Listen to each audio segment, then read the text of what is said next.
कि हमारा घर, हमारे कमरे, हमारे बेडरूम, हमारी सोचें हमारे खुदावन से बची हैं, तो ऐसा नहीं है। वो हमारी एक एक चीज से वाकिफ है। हालेलुया। उसे पता है कहां पर कौन सा शख्स किस वक्त बंधा है और किस वक्त आजाद किया जाएगा। इसलिए वो अपने 2 शागिर्दों को भेजता है कि जाओ और जाकर उस गधी को और उसके बच्चे को क्या करो, आजाद करो। और फिर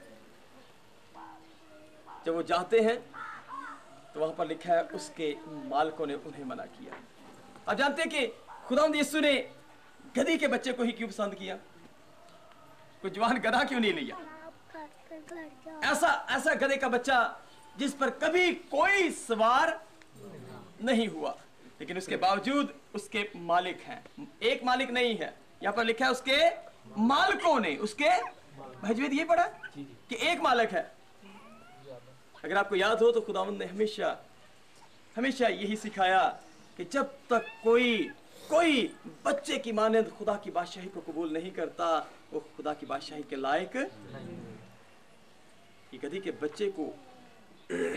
बच्चे को तस्बीह देना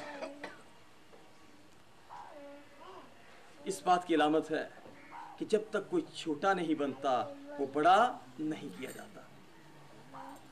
और यहां तो न सिर्फ गधी का बच्चा बल्कि गधी की मां भी बंधी हुई है।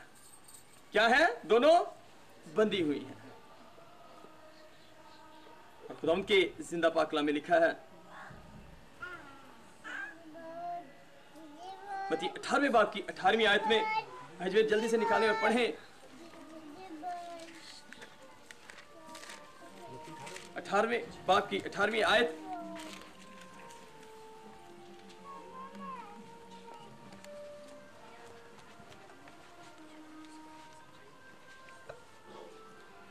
यीशु ने उसे झिड़का और बदबू उससे निकल गई। मत्ती 18वें बाब की 18वीं आयत है भाई। मत्ती की इंजील 18वें बाब की 18वीं आयत देखें। मैं तुमसे सच कहता हूँ, जी देखिए जरा 18वें बाब की 18वीं आयत। मैं तुमसे सच कहता हूँ कि जो कुछ तुम जमीन पर बांधोगे वो आसमान पर बंधा होगा, और जो कुछ तुम जमीन पर खोलोगे वो आसमान पर खुलेगा। सुन लीजिए, अगर आप 2 शागिर्दों की तरह मुतफिक होकर कुछ जमीन पर बांधेंगे तो वो आसमान पर बंध जाएगा, और अगर कुछ जमीन पर खोलेंगे तो वो आसमान पर खुल जाएगा। अब उनके पास जो इख्तियार है वही इख्तियार उसके लोगों को दिया गया है।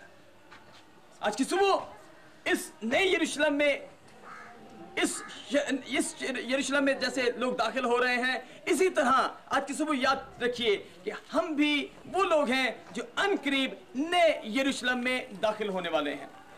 हम कौन लोग हैं जो नए यरूशलेम में?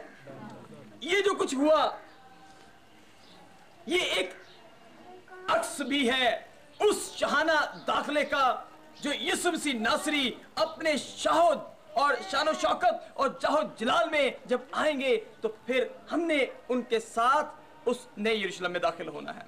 अगर आप मुकाशवा की किताब 21वें बाब को देखें, उसकी पहली आयत से पढ़ें। मुकाशवा की किताब 21वें बाब की पहली आयत।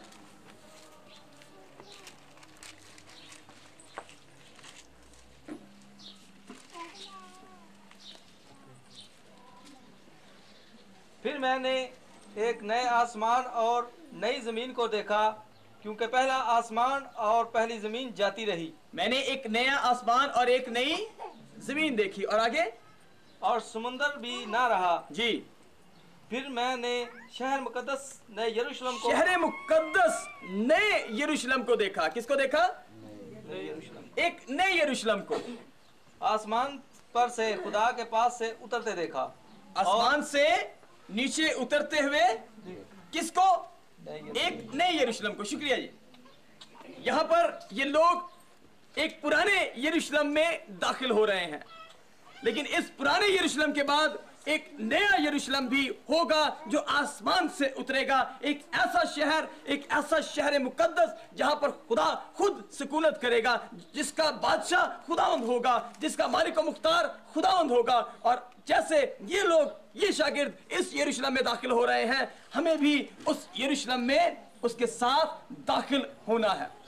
और उस वक्त हमारा बादशाह शायद इस तरह गधे पर सवार नहीं होगा, शायद इस तरह इस हालत में नहीं होगा, बल्कि यकीनन वो अपनी शान और शौकत में होगा, वो जाहो जलाल में होगा। लेकिन ये वाकया उस वाकये पहले इसलिए बयान किया गया, इसलिए हुआ ताकि हम इस वाकया की बदौलत बरकत और कसरत का मसा हासिल करें, यगानगत और मोहब्बत के बंध में बंध कर दूसरों को खोलने का वसीला बने। देखिए, जिस तरह ये गधी और इसका बच्चा बंधे हुए हैं, इसी तरह बहुत से सालों से बहुत सी माएं और उनके बच्चे गुनाहों की दलदल में, अपनी सी कुओं में अभी तक जकड़े हुए हैं, जिनको खोलने के लिए खुदा अपने खादमों को, अपनी बेटियों को, अपने बेटों को मुकर्रर करता है, जाओ और सांपों और बिच्छुओं को क्या करो, कुचलो, और लोगों को उनके गुनाहों से, उनके बंधनों से आजाद करो, क्योंकि जो कुछ तुम जमीन पर खोलोगे वो आसमान पर खुल जाएगा, जो कुछ तुम जमीन पर बांधोगे वो आसमान पर। यहां पर मां भी बंधी हुई है और बेटा भी बंधा हुआ है,